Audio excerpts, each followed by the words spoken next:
you wouldn't even be talking about illegal immigration, Chris. You wouldn't even be talking about it. This was not a subject that was on anybody's mind until I brought it up at my announcement, and I said, Mexico is sending. Except the reporters, because they're a very dishonest lot, generally speaking, in the world of politics, they didn't cover my statement the way I said it. The fact is, since then, many killings, murders, crime, drugs pouring across the border, our money going out and the drugs coming in. And I said, we need to build a wall, and it has to be built quickly. And I don't mind having a big, beautiful door in that wall so that people can come into this country legally. But we need, Jeb, to build a wall. We need to keep illegals out. Mr. Trump, I'll give you 30 seconds. I'll give you 30 seconds to answer my question, which was, what evidence do you have, specific evidence, that the Mexican government is sending criminals across the border? 30 seconds. Border Patrol, I was at the border last week. Border Patrol, people that I deal with, that I talk to, they say this is what's happening because our leaders are stupid. Our politicians are stupid, and the Mexican government is much smarter, much sharper, much more cunning, and they send the bad ones over because they don't want to pay for them. They don't want to take care of them. Why should they when the stupid leaders of the United States will do it for them? And that's what's happening, whether you like it or not. All right. Obviously, there's a lot more to talk about this. We're going to have more questions for the candidates on illegal immigration, plus other key topics, including your questions on Facebook. What will be your plan on making immigration easier for those that want to do it legally? What specific steps would you take to contain the growth of ISIS? I'd like to know what the candidates are going to do so that I feel safe in my own country again.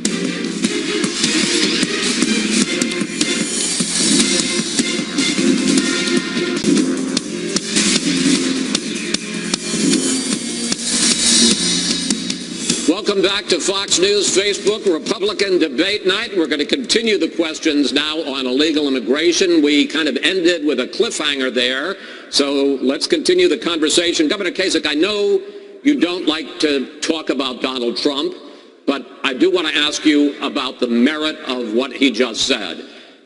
When you say that the American government is stupid, that the Mexican government is sending criminals, that we're being bamboozled, is that an adequate response to the question of illegal immigration? Chris, first of all, I was just saying to Chris Christie, they say we're outspoken. We need to take lessons from Donald Trump if we're really going to learn it. Here's the thing about Donald Trump.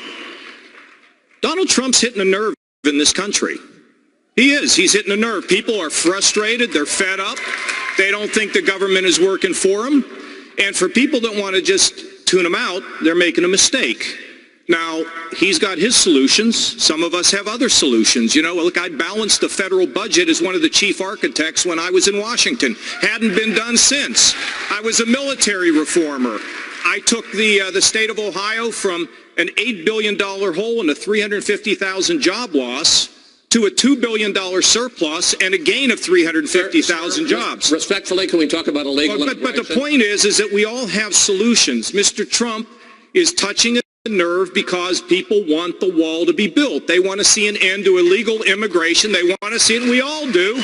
But we all have different ways of getting there, and you're going to hear from all of us tonight about what our ideas are. All right. Well, Senator Rubio, let me see if I can do better with you. Yeah. Is it as simple as our leaders are stupid, their leaders are smart, and all of these illegals coming over are criminals? Well, let me set the record straight on a couple of things. The first is the evidence is now clear that the majority of people coming across the border are not from Mexico. They're coming from Guatemala, El Salvador, Honduras. Those countries are the source of the people that are now coming in its majority. I also believe we need a fence. The problem is if El Chapo builds a tunnel under the fence, we have to be able to deal with that too. And that's why you need an E-Verify system and you need an entry-exit tracking system and all sorts of other things to prevent illegal immigration. But I agree with what Governor Kasich just said. People are frustrated. This is the most generous country in the world when it comes to immigration. There are 1 million people a year who legally immigrate to the United States. And people feel like we're being taken advantage of. We feel like despite our generosity, we are being taken advantage of. And let me tell you who never gets talked about in these debates. The people that call my office, who have been waiting for 15 years to come to the United States. And they paid their fees, and they hired a lawyer, and they can't get in. And they're wondering, maybe they should come illegally. And so these are important issues, and we should address it. It's a serious problem that needs to be addressed. And otherwise, we're going to keep talking about this for the next 30 years like we have for the last 30 years. Governor Walker,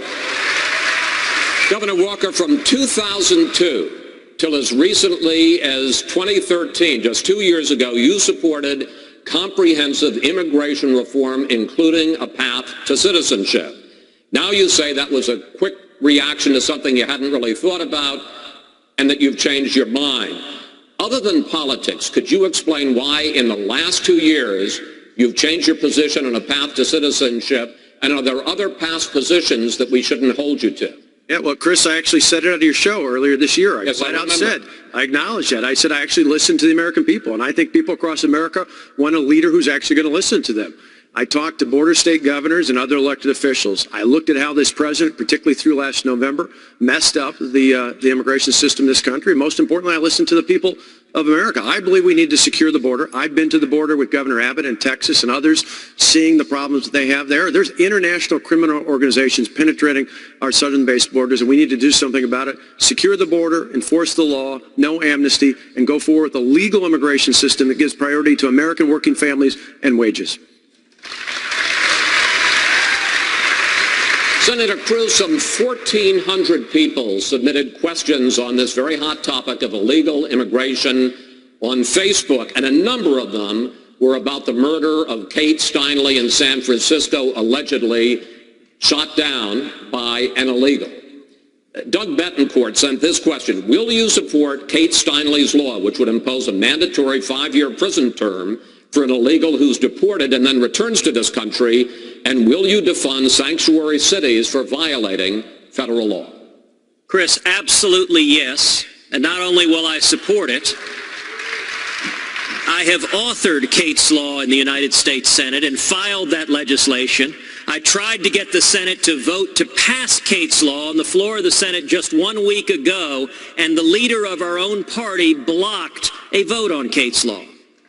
You know, there was reference made to our leaders being stupid. It's not a question of stupidity. It's that they don't want to enforce the immigration laws. That there are far too many in the Washington cartel that support amnesty. President Obama has talked about fundamentally transforming this country. There's 7 billion people across the face of the globe, many of whom want to come to this country. If they come legally, great, but if they come illegally, and they get amnesty, that is how we fundamentally change this country, and it really is striking. A majority of the candidates on this stage have supported amnesty. I have never supported amnesty, and I led the fight against Chuck Schumer's Gang of 8 amnesty legislation in the Senate. All right, gentlemen, we're going to switch topics now and talk a bit about terror and national security.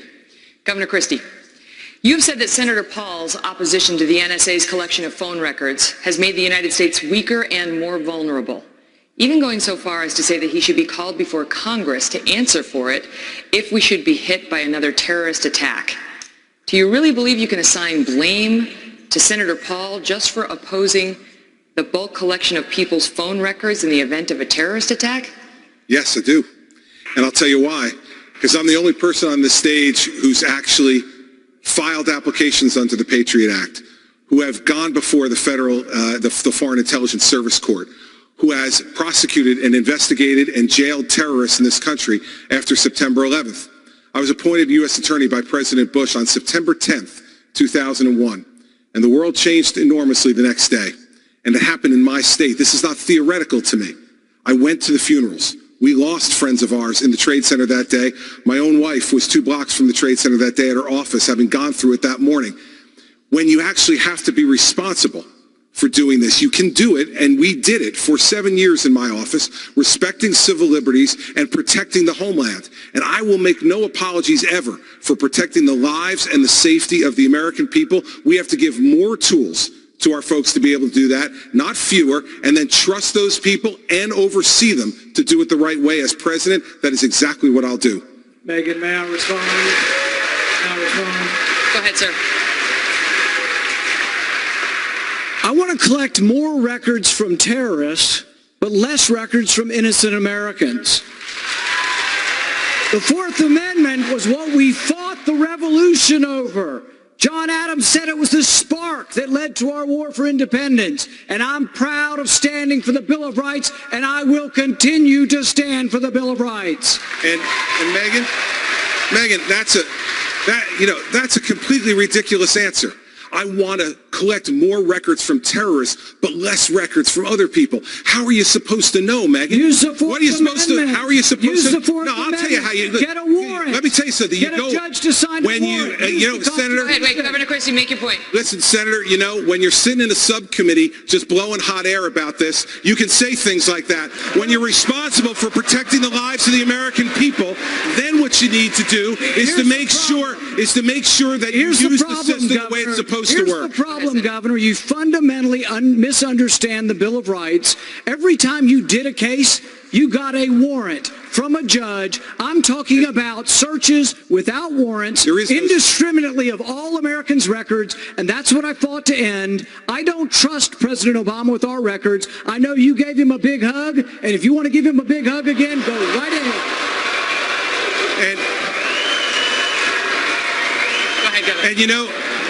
And Senator Paul, the hugs that I remember are the hugs that I gave to the families who lost their people on September 11th. Those are the hugs I remember, and those had nothing to do with politics, unlike what you're doing by cutting speeches on the floor of the Senate, then putting them on the internet within a half an hour to raise money for your campaign, and while still putting our country at risk. All right, we're going to cut it off there. We have plenty more we want to get to. That was an interesting exchange. Thank you for that. But I want to move on because I have, we're going to get to you, Governor, but I really want to get to a Facebook questioner. His name is Alex Shalgren, and he has the following question. My question is, how would the candidate stop the treacherous actions of ISIL, and its growing influence in the U.S. if they were to become president? Senator Cruz, I want to talk to you about this because many of the Facebook users and the folks on Facebook wanted the candidates to speak to ISIS tonight. You asked the chairman of the Joint Chiefs a question. What would it take to destroy ISIS in 90 days? He told you ISIS will only be truly destroyed once they are rejected by the populations in which they hide. And then you accused him of pushing Medicaid for the Iraqis. How would you destroy ISIS in 90 days? Megan, we need a commander-in-chief that speaks the truth. We will not defeat radical Islamic terrorism so long as we have a president unwilling to utter the words radical Islamic terrorism.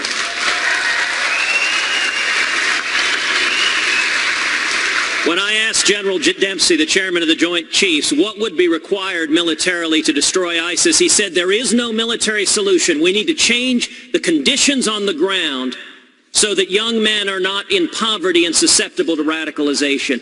That, with all due respect, is nonsense. It's the same answer the State Department gave, that we need to give them jobs. What we need is a commander-in-chief who makes clear, if you join ISIS, if you wage jihad on America, then you are signing your death warrant. You don't see it as an ideological problem? An ideological problem in addition to a military one. Megan, of course it's an ideological problem. That's one of the reasons why I introduced the Expatriate Terrorist Act in the Senate that said if any American travels to the Middle East and joins ISIS, that he or she forfeits their citizenship so they don't use a passport to come back and wage jihad on Americans. Yes, it is ideological, and let me contrast President Obama, who at the prayer breakfast essentially acted as an apologist. He said, well, gosh, the Crusades, the Inquisitions. We need a president that shows the courage that Egypt's President al-Sisi did, a Muslim, when he called out the radical Islamic terrorists who are threatening the world. Governor Bush. For days on end in this campaign, you struggled to answer a question about whether, knowing what we know now, you would have invaded Iraq. Megan. I remember it too. And ISIS, of course, is now thriving there. You finally said no to the families of those who died in that war, who say they liberated a country and deposed a ruthless dictator. How do you look at them now and say your brother's war was a mistake? Knowing what we know now, with faulty intelligence and not having security be the first priority when we invaded, it was a mistake. I wouldn't have gone in. However, for the people that did lose their lives and the families that suffered because of it, I know this full well, because as governor of the state of Florida, I called every one of them that I could find, to tell them that I was praying for them, that I cared about them, and it was really hard to do. And every one of them said that their child did not die in vain, or their wife or husband did not die in vain. And so why it was difficult for me to do it was based on that. Here's the lesson that we should take from this, which relates to this whole subject. Barack Obama became president, and he abandoned Iraq. He left, and when he left, Al-Qaeda was done for. ISIS was created because of the void that we left. And that void now exists as a caliphate the size of Indiana. To honor the people that died, we need to stop the Iran agreement for sure, because the Iranian mullahs have their blood on their hands, and we need to take out ISIS with every tool at our disposal. Governor Walker, in February you said that we needed to gain partners in the Arab world. Which Arab country not already in the U.S.-led coalition has the potential to be our greatest partner? What about additional ones? We need to focus on the ones we have. You look at Egypt, probably the best relationship we've had in Israel, at least in my lifetime, incredibly important. You look at the Saudis. In fact, earlier this year, I met with Saudi leaders and leaders from the United Arab Emirates, and I asked them, what's the greatest challenge in the world today? Set aside the Iran deal. They said it's the disengagement of America. We are leading from behind under the Obama-Clinton doctrine. America's a great country. We need to stand up and start leading again. And we'd have allies not just in Israel, but throughout the Persian Gulf. Dr. Carson, in one of his first acts as Commander-in-Chief, President Obama signed an executive order banning enhanced interrogation techniques in fighting terror. As president, would you bring back waterboarding? Well, thank you, Megan. I wasn't sure I was going to get to talk again. We have a lot for you. Don't worry. Fear not. You may rue that request. All right. You know, what we do in order to get the information that we need is our business.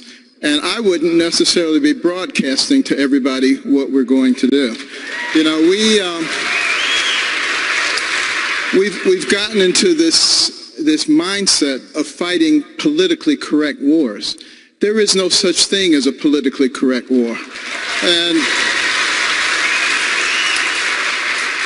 the left, of course, will say Carson doesn't believe in the Geneva Convention. Carson doesn't believe in fighting stupid wars. And what we have to remember is we want to utilize the tremendous intellect that we have in the military to win wars. And I've talked to a lot of the generals, a lot of our advanced people, and believe me, if we gave them the mission, which is what the Commander-in-Chief does, they would be able to carry it out. And if we don't tie their hands behind their back, they will do it extremely effectively. She's a military person, and that's what she's doing.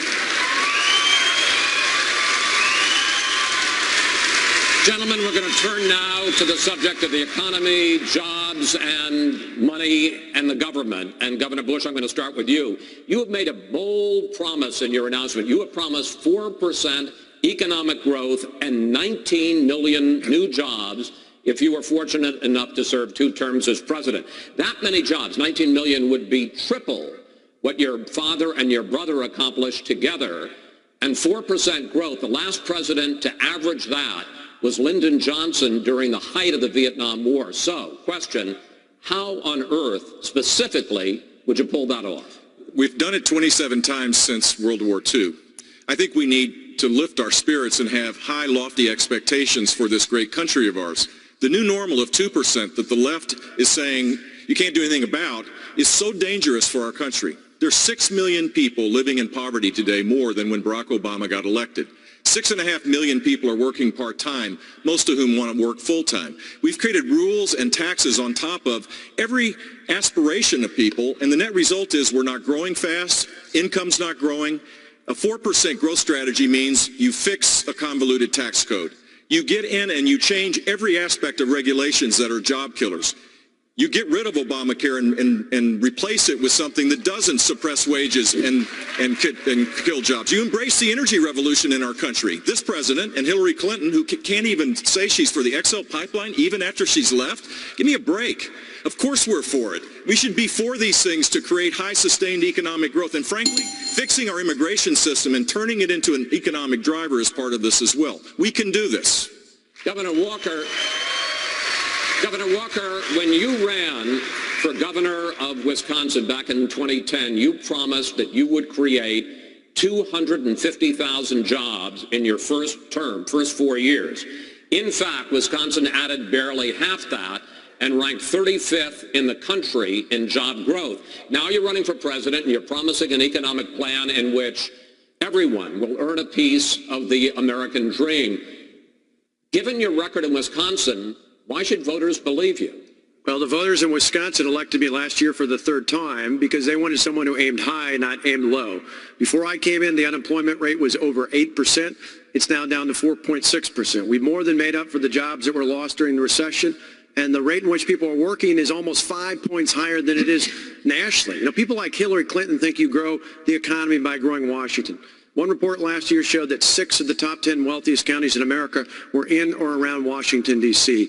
I think most of us in America understand that people, not the government, creates jobs. And one of the best things we can do is get the government out of the way, repeal Obamacare, rein in all the out-of-control regulations, put in place an all-the-above energy policy, give people the education and skills that they need to succeed, and lower the tax rate and reform the tax code. That's what I'll do as president, just like I did in Wisconsin.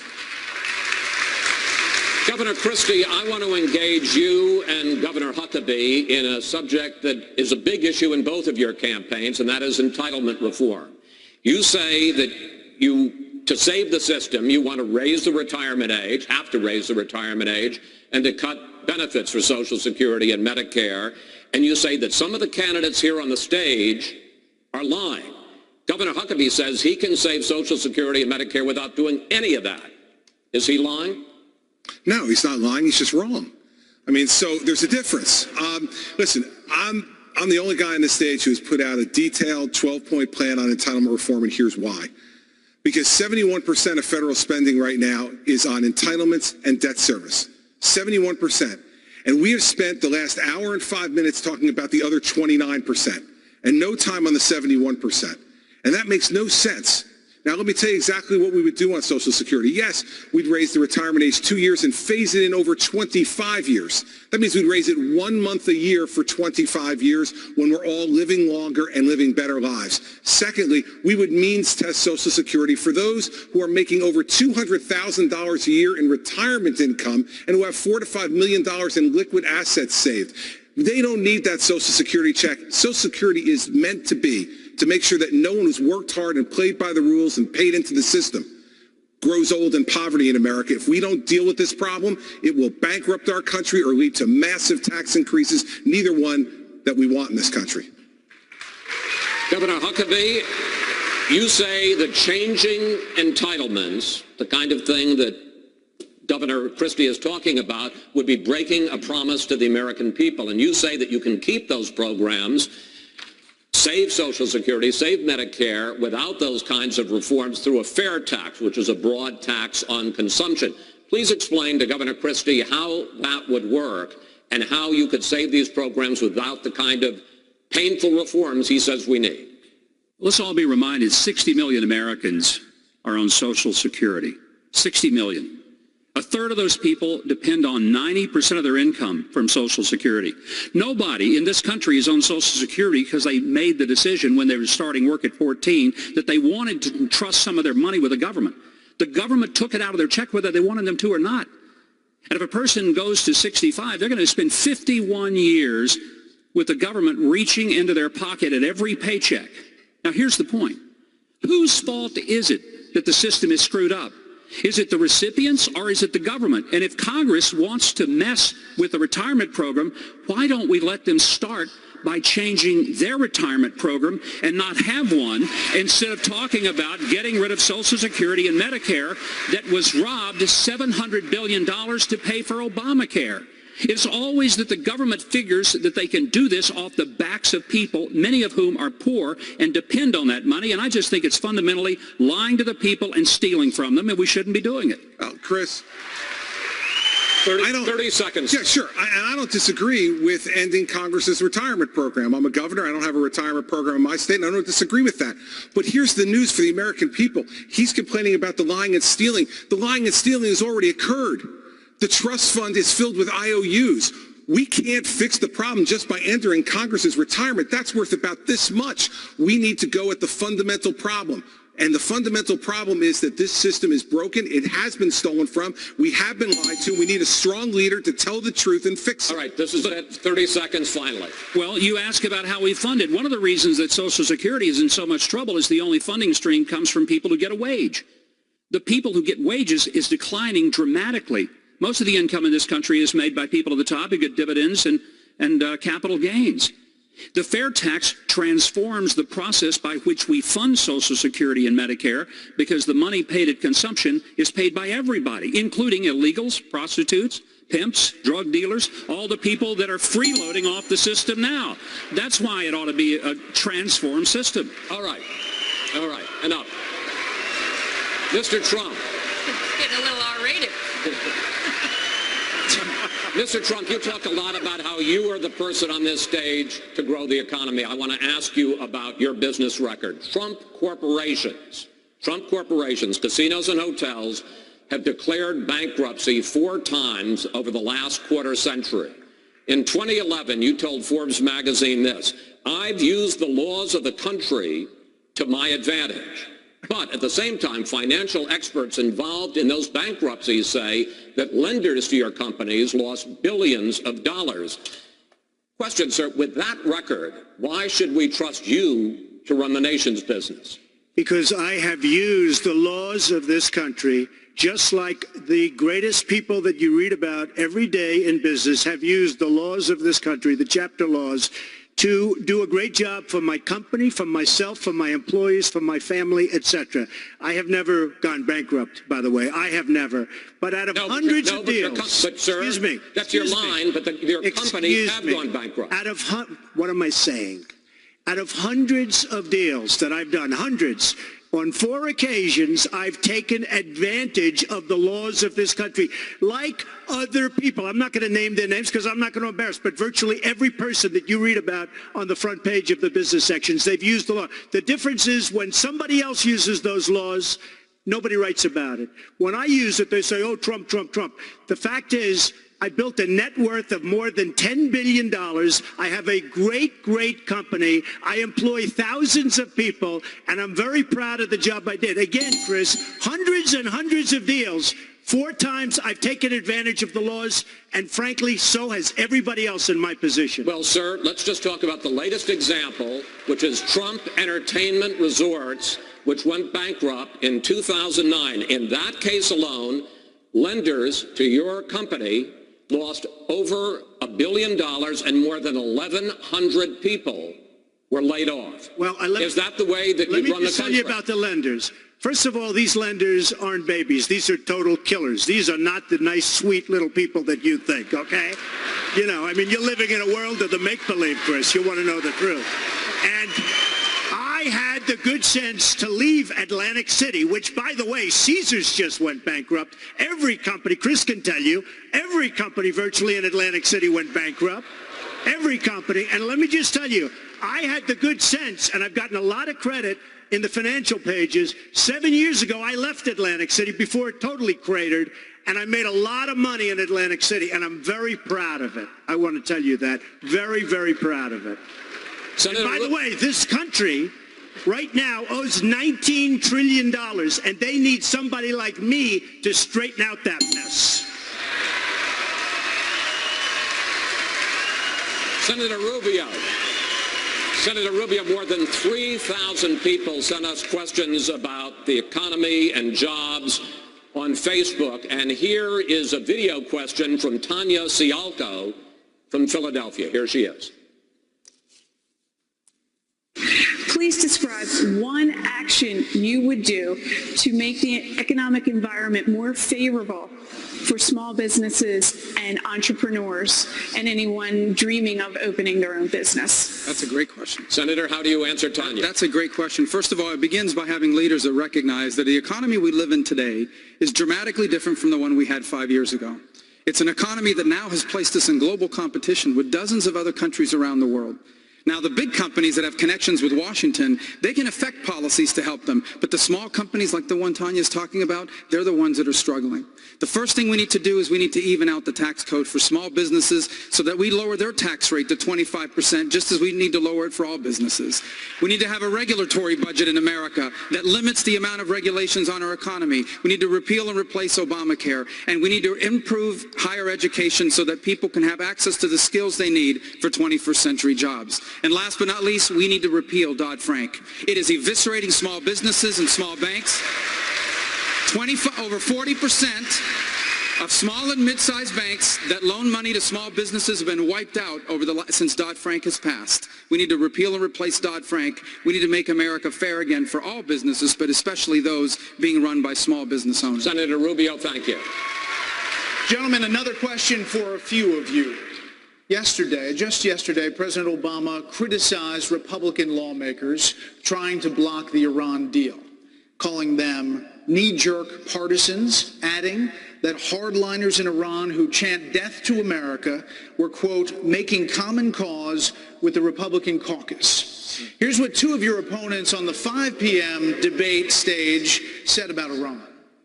I will tell you one thing. I would a whole lot rather had Carly Fiorina over there doing our negotiation than John Kerry. Maybe we would have gotten a deal where we didn't give everything away. But the issue for us is to have a Congress that stands up and says not only no, but hell no to this money going to a regime that is going to use it for terror. When America does not lead, the world is a dangerous and a tragic place. This is a bad deal. Obama broke every rule of negotiation. Yes, our allies are not perfect, but Iran is at the heart of most of the evil that is going on in the Middle East through their proxy. Now, I want to ask a few of you this. First, Governor Walker, you've said that you would tear up the Iran deal on day one. If this deal is undone, what then? Well, first off, let's remember, I still remember as a kid tying a yellow ribbon around the tree in front of my house during the 444 days that Iran held 52 Americans hostage. Iran is not a place we should be doing business with.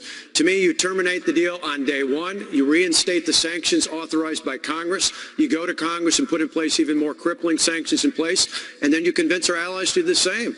This is not just bad with Iran. This is bad with ISIS. It is tied together, and once and for all, we need a leader who's going to stand up and do something about it. It's yet another example of the failed foreign policy of the Obama-Clinton doctrine. Senator Paul, would you tear up the deal on day one? I oppose the Iranian deal and will vote against it. I don't think that the president negotiated from a position of strength, but I don't immediately discount negotiations. I'm a Reagan conservative. Reagan did negotiate with the Soviets, but you have to negotiate from a position of strength, and I think President Obama gave away too much too early. If there's going to be a negotiation, you're going to have to believe somehow that the Iranians are going to comply. And I asked this question to John Kerry. I said, do you believe they're trustworthy? And he said, no. And I said, well, how are we going to get them to comply? I would have never released the sanctions before there was consistent evidence of compliance. Governor Huckabee, what do you think about what Senator Paul just said? Ronald Reagan said trust but verify. President Obama is trust but vilify. He trusts our enemies and vilifies everyone who disagrees with him. And the reason we disagree with him has nothing to do with party. It has to do with the incredibly dangerous place that this world is going to be as a result of a deal in which we got nothing. We didn't even get 4 hostages out. We got nothing. And Iran gets everything they want. We said we would have anywhere, anytime negotiations and inspections. We gave that up. We said that we would make sure that they didn't have any nuclear capacity. We gave that up. The president can't tell us what we got. I'll tell you what the world got. The world has a burgeoning nuclear power that didn't, as the Soviets, say we might defend ourselves in a war. What the Iranians have said is, we will wipe Israel off the face of the map, and we will bring death to America. When someone points a gun at your head and loads it, by God, you ought to take them seriously, and we need to take that seriously. Thank you, gentlemen. Well, the first debate night of the 2016 presidential campaign continues from Cleveland after a short timeout. Stick around. Social issues next.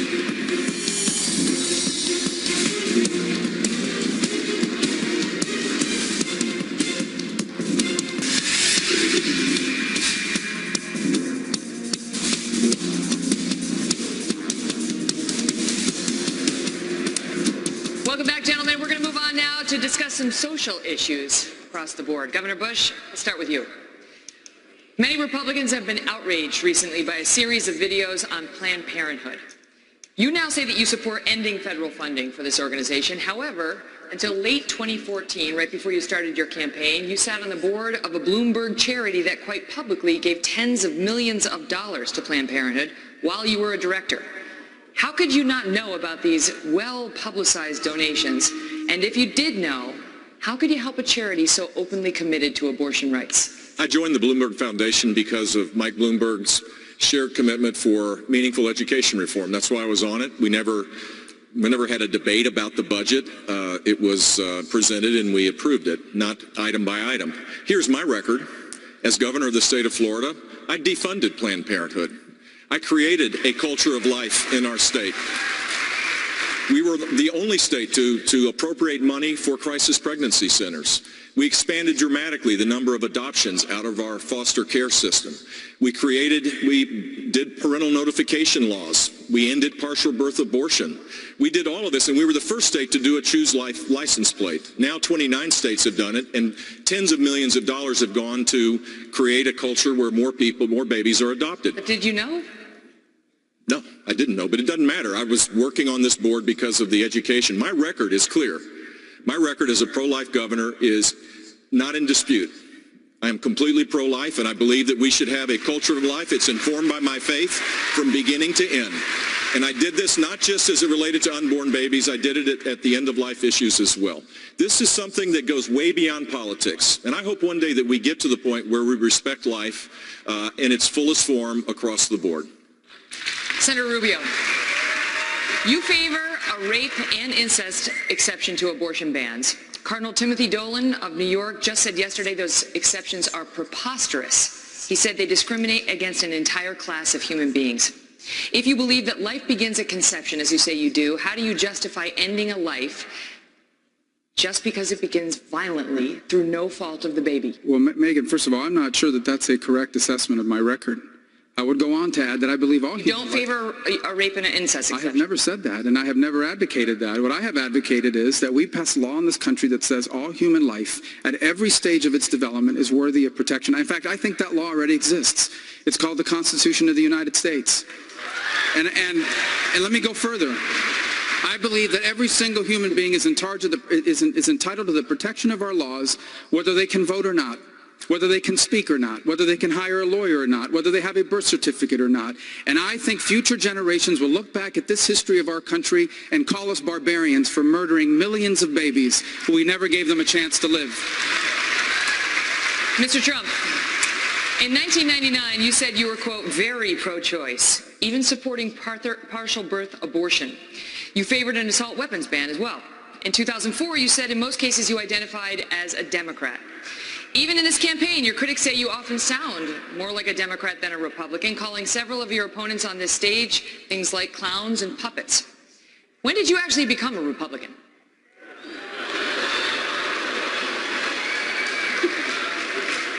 I don't think they like me very much. I'll tell you what, I've evolved on many issues over the years, and you know who else has is Ronald Reagan evolved on many issues. And I am pro-life, and if you look at the question, I was in business, they asked me a question as to pro-life or choice, and I said, if you let it run, that I hate the concept of abortion. I hate the concept of abortion. And then since then, I've very much evolved. And what happened is friends of mine years ago were going to have a child, and it was going to be aborted, and it wasn't aborted, and that child today is a total superstar, a great, great child. And I saw that, and I saw other instances, and I am very, very proud to say that I am pro-life. As far as being a Republican is concerned, I come from a place, New York City, which is virtually, it's almost exclusively Democrat. And I have really started to see some of the negatives. As an example, and I have a lot of liking for this man, but the last number of months of his brother's administration were a catastrophe, and unfortunately those few months gave us President Obama, and you can't be happy about that. Governor Bush, I want to ask you, on the subject of name-calling of your fellow candidates, a story appeared today quoting an anonymous GOP donor who said you called Mr. Trump a clown, a buffoon, something else that cannot be repeated on television. None of which is true. Is it true? No, it's not true. But I have said that Mr. Trump's language is divisive. I want to win. I want one of these people here, or the ones at 5 o'clock, to be the next president of the United States. We're not going to win by doing what Barack Obama and Hillary Clinton do each and every day, dividing the country, creating a grievance kind of environment. We're going to win when we unite people with a hopeful, optimistic message. I have that message because I was a governor of a state that saw people lifted up because we had high sustained economic growth. Our economy grew at double the rate of the nation. We created 1.3 million jobs. We led the nation 7 out of those 8 years. We were only one of 2 states that went to AAA bond rating. I cut taxes $19 billion. If you do that and apply conservative principles the right way, you create an environment where everybody rises up. That's how we're going to win, campaigning in places to give people hope that their life is better because too many people are suffering today in America. Mr. Trump, 30 seconds. Well, first of all, Jeb, I am very happy that you denied that, and I appreciate that very much. I mean, he's a true gentleman. He really is. The one thing he did say about, and I mean that, the one thing he did say about me, however, was my tone, and I also understand that. But when you have people that are cutting Christians' heads off, when you have a world at the border and at so many places that it's medieval times, it's almost got to be as bad as it ever was in terms of the violence and the horror. We don't have time for tone. We have to go out and get the job done. Subject of gay marriage and religious liberty. Governor Kasich, if you had a son or daughter who was gay or lesbian, how would you explain to them your opposition to same-sex marriage? Well, look, I'm an old-fashioned person here, and I happen to believe in traditional marriage. But I've also said the court has ruled. But how would you explain to your child? Megan, the court has ruled, and I said we'll accept it. And guess what? I just went to a wedding of a friend of mine who happens to be gay. Because somebody doesn't think the way I do doesn't mean that I can't care about them or I can't love them. So if one of my daughters happened to be that, of course I would love them and I would accept them, because you know what? That's what we're taught when we have strong faith. So issues like that are planted to divide us. I think the simple fact of the matter is, and this is where I would agree with Jeb, and I've been saying it all along, we need to give everybody a chance, treat everybody with respect, and let them share in this great American dream that we have, Megan. So, look, I'm going to love my daughters. I'm going to love them no matter what they do, because you know what? God gives me unconditional love. I'm going to give it to my family and my friends and the people around me. Senator Paul, in the wake of the Supreme Court's ruling on same-sex marriage, Carol Fox on Facebook wants to know the following. Quote, what will you do to ensure Christians are not prosecuted for speaking out against gay marriage? And will Christians be forced to conduct business that conflicts with their religious beliefs?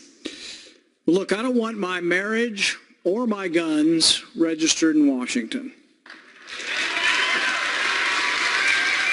And if people have an opinion that's a religious opinion that is heartily felt, obviously they should be allowed to practice that, and no government should interfere with them.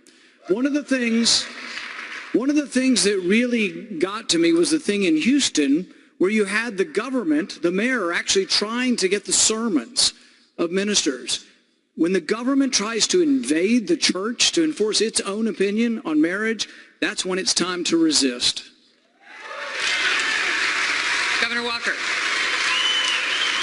many in the Black Lives Matter movement and beyond believe that overly aggressive police officers targeting young African Americans is the civil rights issue of our time. Do you agree? And if so, how do you plan to address it? If not, why not? Well, I think the most important thing we can do when it comes to policing is something you've had a guest on who's a friend of mine, Milwaukee County Sheriff David Clark, who's talked to me many times about this in the past. It's about training. It's about making sure that law enforcement professionals, not only on the way in to their positions, but all the way through their time, have the proper training, particularly when it comes to use of force, and that we protect and stand up and support those men and women who are doing their jobs in law enforcement. And for the very few that don't, that there are consequences to show that we treat everyone the same here in America. Thank you. Coming up, more of our debate, including questions about President Obama's foreign policy and these guys and their better ideas. Coming up.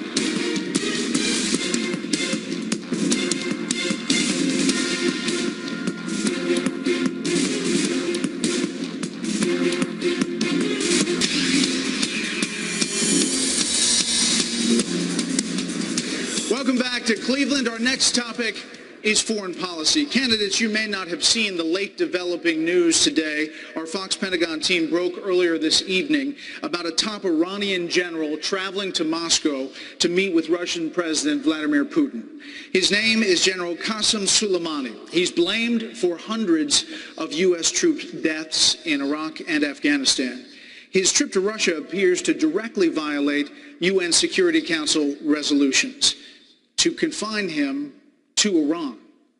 So, Mr. Trump, if you were president, how would you respond to this? I would be so different from what you have right now, like the polar opposite. We have a president who doesn't have a clue.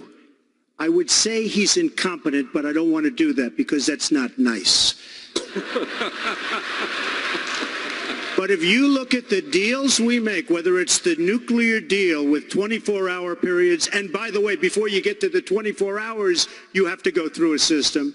You look at Sergeant Bergdahl. We get Bergdahl, a traitor, and they get 5 of the big, great killers, leaders that they want. We have people in Washington that don't know what they're doing.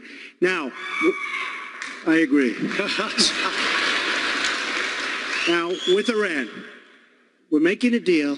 You would say, we want him. We want him. We want our prisoners. We want all these things. We don't get anything. We're giving them $150 billion plus. They are going to be, I'll tell you what, if Iran was a stock, you folks should go out and buy it right now because you'll quadruple. What's happened in Iran is a disgrace, and it's going to lead to destruction in large portions of the world. Another new development today. Senior defense officials tell Fox they strongly suspect Russia was behind a cyber attack on the chairman of the Joint Chiefs Office emails.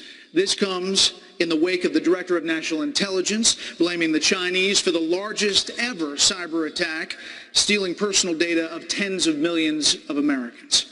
Senator Cruz, in your view, have Russia and China committed acts of cyber war? And if you were president, what would you do about it? Well, Brett, of course they have. And over the last 6.5 years, we've seen the consequences of the Obama-Clinton foreign policy. Leading from behind is a disaster. We have abandoned and alienated our friends and allies, and our enemies are stronger. Radical Islam is on the rise. Iran's on the verge of acquiring a nuclear weapon. China is waging cyber warfare against America. Russia, General Soleimani, you just mentioned, the Iranian general, is the head of the Al-Quds forces. He's directly responsible for the murder of over 500 American servicemen in Iraq. And part of this Iranian deal was lifting the international sanctions on General Soleimani. The day General Soleimani flew back from Moscow to Iran was the day we believed that Russia used cyber warfare against the Joint Chiefs. We need a new commander-in-chief that will stand up to our enemies and that will have credibility. It is worth emphasizing that Iran released our hostages in 1981, the day Ronald Reagan was sworn into office. Dr. Carson, in August of 2012, President Obama famously declared that if Syrian President Bashar al-Assad used chemical weapons, quote, that's a red line for us, and that there would be enormous consequences. 1 year later, with overwhelming evidence that Assad had in fact used chemical weapons and crossed that red line, President Obama declined to use military force against the Assad regime. As president, would you have used military force there? Well, what we have to stop and think about is the fact that we have weakened ourselves militarily to such an extent that it affects all of our military policies. Our Navy is at its smallest size since 1917. Our Air Force since 1940. In recent testimony, the Commandant of the Marine Corps said half of the non-deployed units were not ready. And, the sequester is cutting the heart out of our personnel. Our generals are retiring because they don't want to be part of this. And at the same time, our enemies are increasing. Our friends can't trust us anymore. Ukraine was a nuclear-armed state. They gave away their nuclear arms with the understanding that we would protect them. We won't even give them offensive weapons. We turned our back on Israel, our ally. And in a situation like that, of course, Obama's not going to be able to do anything. I would shore up our military first, because if you don't get the military right, nothing else is going to work. Governor Walker, as president, what would you do if Russian President Vladimir Putin started a campaign to destabilize NATO allies Estonia, Latvia, Lithuania, mirroring the actions Putin took at the early days of Ukraine? Well, first off, for the cyber attack with Russia the other day, it's sad to think right now, but probably the Russian and Chinese government know more about Hillary Clinton's email server than do the members of the United States Congress. And that has put our national security at risk. If I'm president, he won't think about that. Putin believes in the old Lenin adage that you probe with bayonets. When you find mush, you push. When you find steel, you stop. Under Obama and Clinton, we found a lot of mush over the last few years. We need to have a national security that puts steel in front of our enemies. I would send weapons to Ukraine. I would work with NATO to put forces on the eastern border of Poland and the Baltic nations. And I would reinstate and put in place back in the missile defense system that we had in Poland and in the Czech Republic. Governor we would find steel. Governor Huckabee, the culture of the American military is definitely changing. Women are moving into combat roles. Don't ask, don't tell has obviously been dropped. And now Defense Secretary Ashton Carter recently directed the military to prepare for a moment when it is welcoming transgender persons to serve openly. As Commander-in-Chief, how would you handle that? The military is not a social experiment. The purpose of the military is kill people and break things. It's not to transform the culture by trying out some ideas that some people think would make us a different country and more diverse. The purpose is to protect America. I'm not sure how paying for transgender surgery for soldiers, sailors, airmen, Marines makes our country safer. We've reduced the military by 25% under President Obama. The disaster is that we've forgotten why we have a military. The purpose of it is to make sure that we protect every American wherever that American is. And if an American is calling out for help, whether it's in Benghazi or at the border, then we ought to be able to answer it. We've not done that because we've decimated our military. We're flying B-52s. The most recent one that was put in service was November of 1962. A lot of the B-52s we're flying, we've only got 44 that are in service, combat ready. And the fact is, most of them are older than me. And that's pretty scary. Senator Paul, the first budget you proposed as senator cut all financial aid to Israel. You have since changed your view on that issue. What made you change your mind? Well, let's be clear. I'm the only one on the stage who actually has a 5-year budget that balances. I've put pencil to paper, and I've said I would cut spending, and I've said exactly where. Each one of my budgets has taken a meat axe to foreign aid because I think we ought to quit sending it to countries that hate us. I think we ought to quit sending it to countries that burn our flag.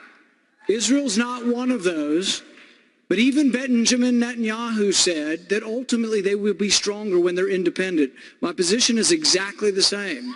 We shouldn't borrow money from China to send it anywhere, but why don't we start with eliminating aid to our enemies? Okay, but you still say that Israel could be one of the countries that is cut from financial aid.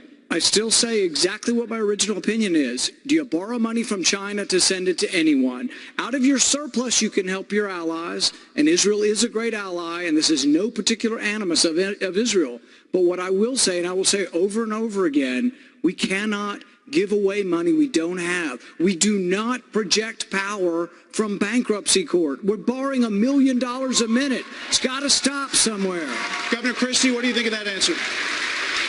Well, listen, you know, if we want to deal with these issues, we have to deal with them in a way that makes sense. I agree with what Dr. Carson said earlier. The first thing we need to do to make America stronger is to strengthen our military. And I put out a really specific plan. No less than 500,000 active duty soldiers in the Army. No less than 185,000 active duty Marines in the Marine Corps.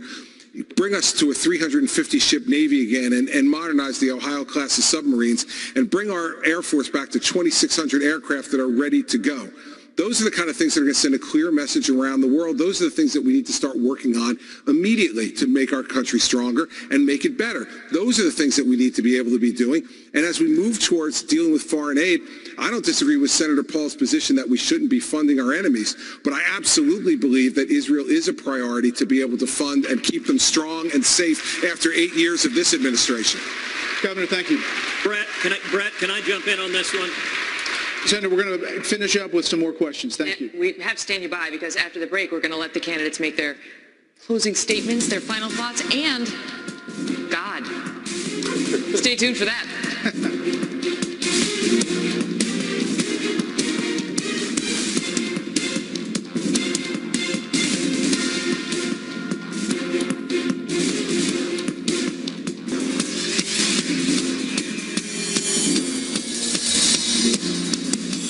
Welcome back. In our final moments here together, we're going to allow the candidates to offer their final thoughts. But first, we want to ask them an interesting closing question from Chase Norton on Facebook, who wants to know this of the candidates. I want to know if any of them have received a word from God on what they should do and take care of first. Senator Cruz, start from you. Any word from God? Well, I am blessed to receive a word from God every day in receiving the Scriptures and reading the Scriptures, and God speaks through the Bible. I'm the son of a pastor and an evangelist, and I've described many times how my father, when I was a child, was an alcoholic. He wasn't a Christian, and my father left my mother and left me when I was just 3 years old, and someone invited him to Clay Road Baptist Church, and he gave his heart to Jesus, and it turned him around, and he got on a plane, and he flew back to my mother and me. I would also note that the Scripture tells us, you shall know them by their fruits. We see lots of campaign conservatives, but if we're going to win in 2016, we need a consistent conservative, someone who's been a fiscal conservative, a social conservative, a national security conservative.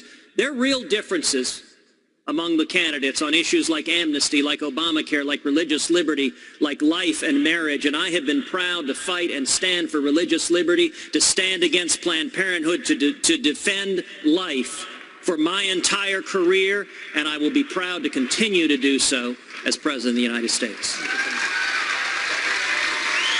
Governor Kasich, same question. Well, Megan, my father was a mailman. His father was a coal miner. My mother's mother could barely speak English, and their son today stands on this podium in the great state of Ohio, not only as the governor, but a candidate for President of the United States. I do believe in miracles. You know, I've had a lot of elections, but my elections are really not about campaigns. I tell my people that these are about a movement, and a movement to do what? To restore common sense, a movement to do things like provide economic growth, and a movement not to let anybody be behind. You know, today the country's divided. You asked a question about the police and the difficulty in communities. We've got to unite our country again, because we're stronger when we are united and we are weaker when we are divided. And we've got to listen to other people's voices, respect them, but keep in mind, and I believe in terms of the things that I've read in my lifetime, the Lord's not picking us, but because of how we respect human rights, because that we are a good force in the world, He wants America to be strong, He wants America to succeed, and He wants America to lead. And nothing's more important to me than my family, my faith, and my friends. Governor Walker, same question. Well, thanks, Megan. I'm certainly an imperfect man, and it's only by the blood of Jesus Christ that I've been redeemed from my sins. So I know that God doesn't call me to do a specific thing. God hasn't given me a list, the 10 commandments, if you will, of things to act on the first day. What God calls us to do is follow his will. And ultimately, that's what I'm going to try and do. And I hope people have seen in my state, even in the big challenges I took on when I had over 100,000 protesters in and around our Capitol trying to do what I thought was the right thing, it wasn't just how I took on those political battles. It was ultimately how I acted, not responding in kind, not lashing out, but just being decent going forward and living my life in a way that would be a testimony to him and his faith, and our faith. Senator Rubio, I want to ask you the same question, but I do want to mention a woman just came here to the stage and asked, what about the veterans? I want to hear more about what these candidates are going to do for our nation's veterans. So I put the question to you about God and the veterans, which you may find to be related. Well, first let me say I think God has blessed us. He's blessed the Republican Party with some very good candidates. The Democrats can't even find one.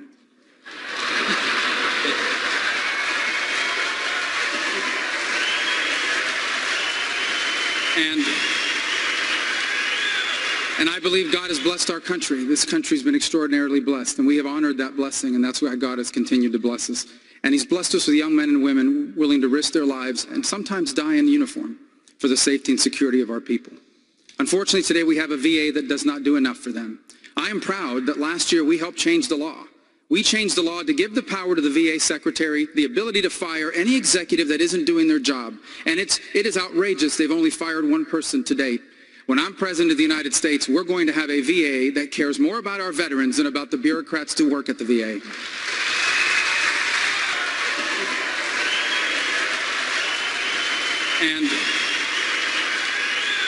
And I believe God has blessed our country. This country's been extraordinarily blessed, and we have honored that blessing, and that's why God has continued to bless us. And he's blessed us with young men and women willing to risk their lives and sometimes die in uniform for the safety and security of our people. Unfortunately, today we have a VA that does not do enough for them. I am proud that last year we helped change the law. We changed the law to give the power to the VA secretary, the ability to fire any executive that isn't doing their job. And it is outrageous. They've only fired one person to date. When I'm president of the United States, we're going to have a VA that cares more about our veterans than about the bureaucrats who work at the VA. Dr. Carson, question to you about God and his role, but also one of the issues that the public was very interested in, and we touched on it earlier, is race relations in this country and how divided we seem right now. And what, if anything, you would do as the next president to help heal that divide? Well, I think the bully pulpit is a wonderful place to start healing that divide.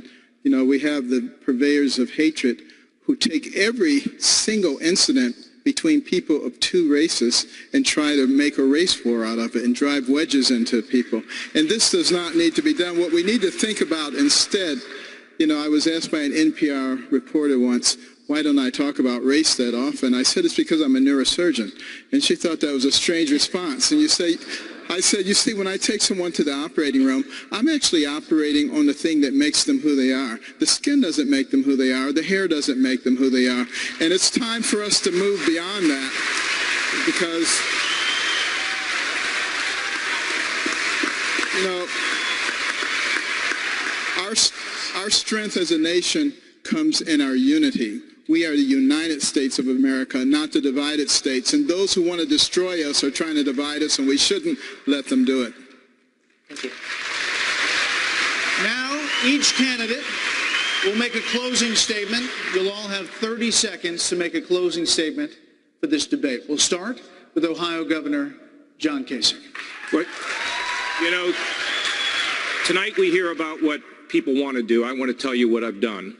I was a member of the Armed Services Committee for 18 years. I spent a big chunk of my life studying national security issues and our role in the world. Number two, I was the chairman of the House Budget Committee and one of the chief architects the last time we balanced the budget, and it was the first time we'd done it since man walked on the moon. We had a $5 trillion surplus and we cut taxes. I spent 10 years in the private sector actually learning how business works. And now I'm the governor of Ohio, and I inherited a state that was on the brink of dying. And we've turned it all around with jobs and balanced budgets and rising credit and tax cuts, and the state is unified, and people have hope again in Ohio. Governor Christie. Well, thank you, Megan. Listen, I was born into a middle-class family in New Jersey. My dad came home from serving in the Army after having lost his father, worked in the Breyers ice cream plant in Newark, New Jersey, was the first person to graduate from college, put himself through college at night. My mom was a secretary. I was appointed United States Attorney on September 10th, 2001, and spent the next 7 years of my career fighting terrorism and putting terrorists in jail. I'm a conservative, pro-life governor in a state where it's really tough to be both.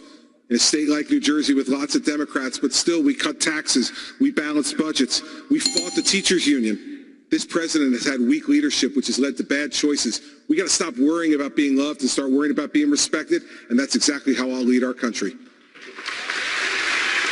Senator Paul, closing statement. I'm a different kind of Republican. I've introduced a 5-year balanced budget. I've introduced the largest tax cut in our history. I stood for 10.5 hours on the Senate floor to defend your right to be left alone. But I've also gone to Chicago, I've gone to Detroit, I've been to Ferguson, I've been to Baltimore, because I want our party to be bigger, better, and bolder, and I'm the only one that leads Hillary Clinton in 5 states that were won by President Obama. I'm a different kind of Republican. Senator Marco Rubio. Thank you. You know, both of my parents were born into poor families on the island of Cuba. They came to America because it was the only place where people like them could have a chance. Here in this country, they never made it big, but the very purpose of their life was to give us the chance to do all the things they never could. My father was a bartender. And the journey from the back of that bar to this stage tonight, to me, that's the essence of the American dream. It's what makes our nation different. And I'm running for president because I want that to still be possible for the people trying to do that now. I run for president because I believe that we can't just save the American dream, we can expand it to reach more people and change more lives than ever before. And that's why I'm asking for your vote, so we can make America greater than it's ever been and make of this century a new American century. Thank you, Senator. Senator Ted Cruz. If I am elected president, let me tell you about my first day in office. The first thing I intend to do is to rescind every illegal and unconstitutional executive action taken by Barack Obama. The next thing I intend to do is instruct the Department of Justice to open an investigation into these videos and to prosecute Planned Parenthood for any criminal violations.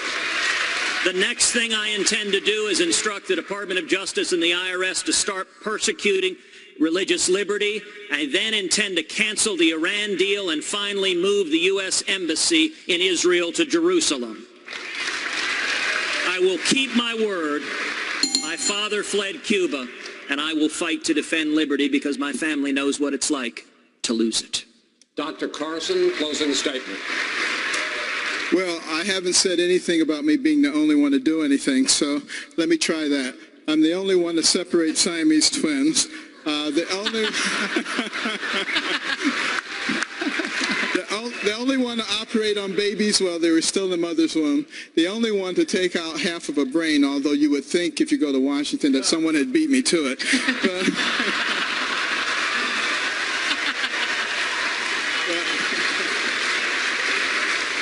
But I'm very hopeful that I'm not the only one who's willing to pick up the baton of freedom, because freedom is not free and we must fight for it every day. Every one of us must fight for it because we're fighting for our children and the next generation.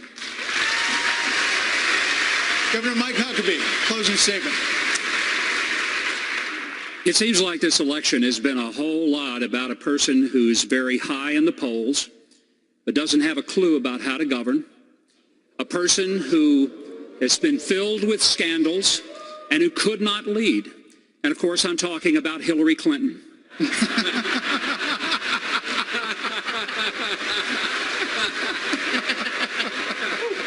I think America is in trouble, but it's not beyond repair. But it's going to take leadership who sees the greatness of this country and who believes that once again we can be one nation under God. I'll be my best to do that, and thank you for your support.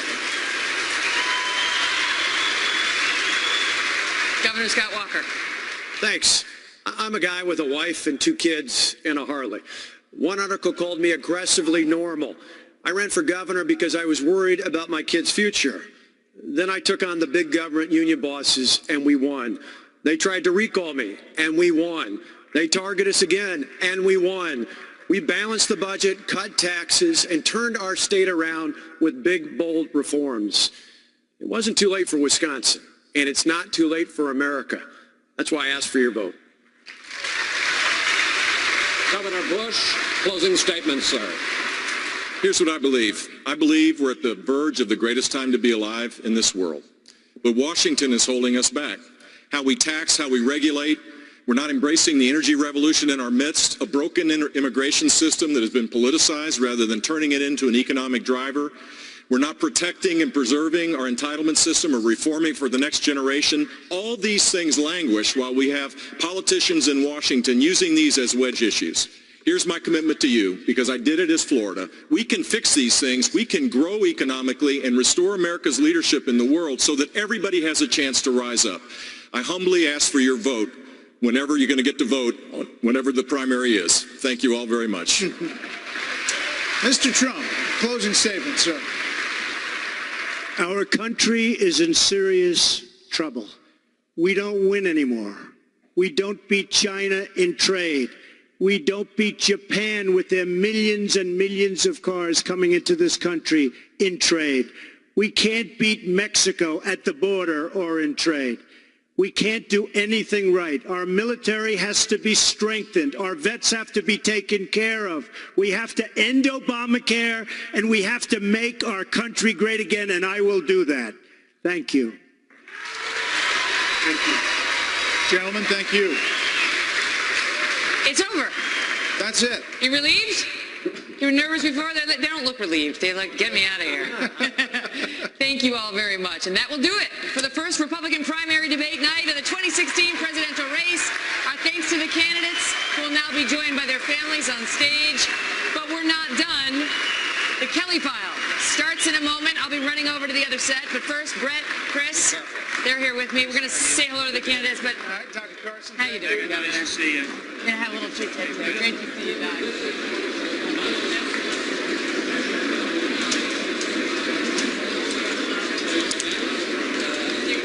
Kind of ruining it for us. No, it's the moment. You know, it's the moment. Their families have been sitting here in this arena on pins and needles.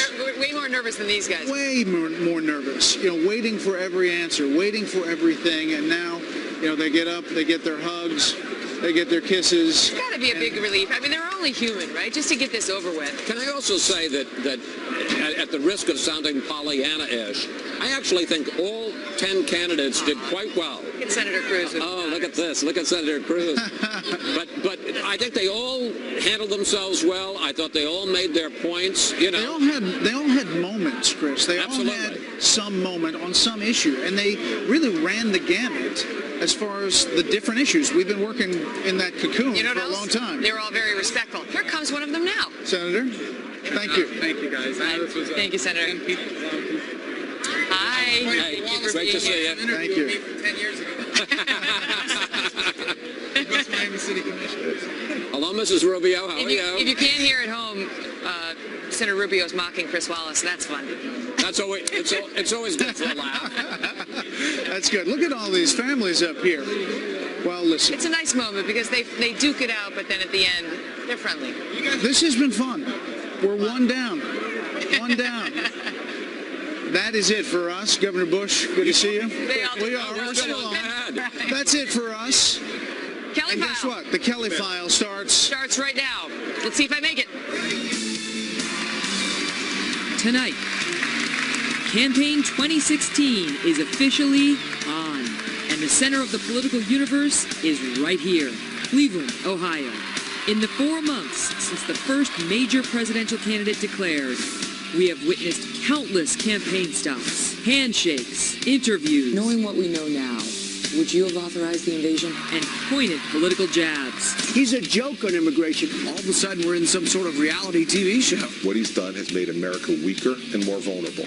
But this night was the candidate's first real test on the road to the White House, as the top 10 Republican hopefuls face off, debating in person in front of a packed house and the Fox News political team, who soared. I'm my own man. I govern as a conservative, and I govern effectively. If you think it's bad now, you should have seen it when I got there. If I'm our nominee, we will be the party of the future.